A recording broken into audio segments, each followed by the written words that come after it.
Hello, fifth grade. Here is your history lesson for today. We are continuing in chapter 15, and we are on pages 281 to 285. And yes, on your lesson plan, I accidentally put 271. You've already read that this week, so you're actually left off yesterday and stopped at 281, picking back up today at 281 to 285. Okay, so we're going to start talking a little bit about some modern countries in Eastern Europe, finishing up a little bit about Russia, and then moving into the Baltic states and also Belarus, Ukraine, and Poland. Okay, so I wanted to talk to you a little bit more about Russia. Now, 3/4 of the Russian people actually live in the part of Russia that lies in Europe, okay? So there are two parts of Europe. There's the part that is, there are two parts of Russia. The one part is in Europe and the other part is in Asia. And it's actually separated, or I should say there's a barrier between the two sides, which is the Ural Mountains, okay? Now, the two sides are called the European Russia or the Asiatic Russia, okay? And so they're separated with the Ural Mountains. Now, on the Asiatic side lies West Siberian Plain and Siberia. Now, the West Siberian Plain is the largest level region of Asia. And within those plateaus is the southern mountains, or in the southern mountains is Lake Baikal, and that's the world's deepest freshwater lake. Now, also on that Asiatic side is Siberia. Now, Siberia has really short summers and really long winters, and it is full of cold, icy snow, okay? It gets -90 degrees. Now, remember, freezing is 32 degrees. So your freezers are probably running about 34 degrees. Now, imagine -90 on top of how cold that is, okay? So pretty crazily cold, right? Now, much of this area is uninhabited, meaning people don't live there, and it actually became a part of what they call exile, where they actually ended up sending prisoners and criminals into Siberia, okay? If you've ever heard that term, so far out in its meaning like exiling out, because it was so cold that that's where they were putting them for punishment, okay? Now, the coolest part about Siberia is that the Siberian tiger comes from there, and that is the largest living cat in the world. So something does come good out of Siberia. Now, the official language is Russian in that region, and before communists took over, there were many Russian famous writers like Tolstoy and Dostevsky, and a composer, oh my gosh, I drew a blank on how to say his name. Alexa, pronounce Tchaikovsky. Tchaikovsky. I pronounce that Tchaikovsky, but I'm always working on how I say things, and I might not have... Okay, Tchaikovsky, which was a composer. And so because there were some great famous people in Russia at the time, but when communists took over, they fled. I mean, they left. They wanted more freedoms and went more into the West nations so that they can get those freedoms.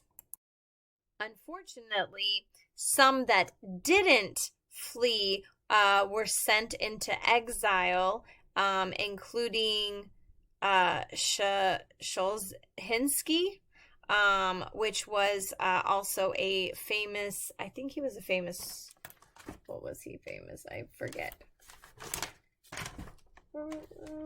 He was a writer. Alexander. He was a writer. That's right. I thought he was a composer. I almost thought he was a composer, but writer. So he was actually sent into exile, and so were a lot of others that did not conform to the communist way. Moscow is Russia's capital, and there is a lot of shipping trade that takes place, but it actually, with Russia, but it actually takes place through the straits. There's two straits that are controlled by Turkey. Now, Russia is built up of a lot of forests. It's actually about a third of Russia has forests on it. And Russia was blessed with an abundance of mineral resources. But due to communism over the years, the country became really weak. And so other countries like Ukraine and Lithuania, the neighboring countries, actually have to import, or they export, but import food into Russia just to take care of the people in Russia. In that region, there's also the Baltic Sea. Now, there are the Baltic states, and those include Estonia,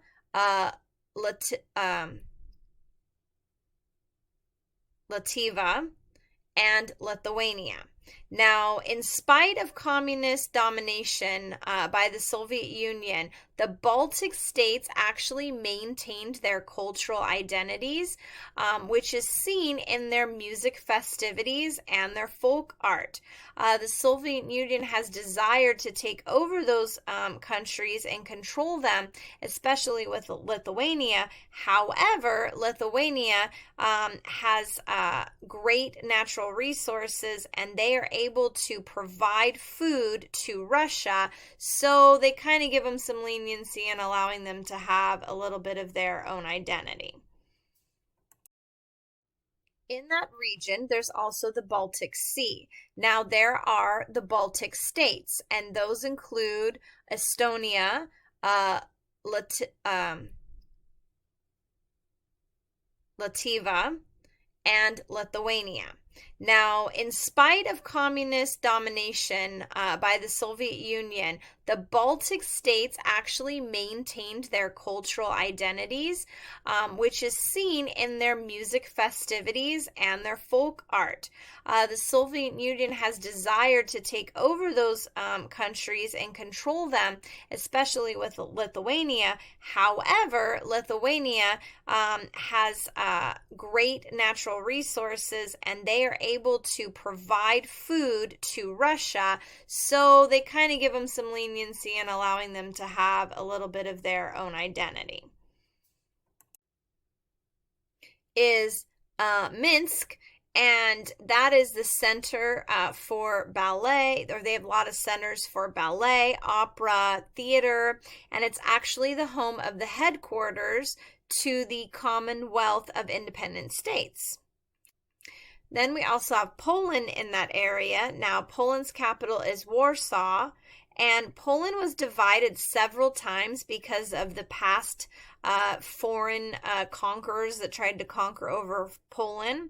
And so they actually finally became a country after World War I.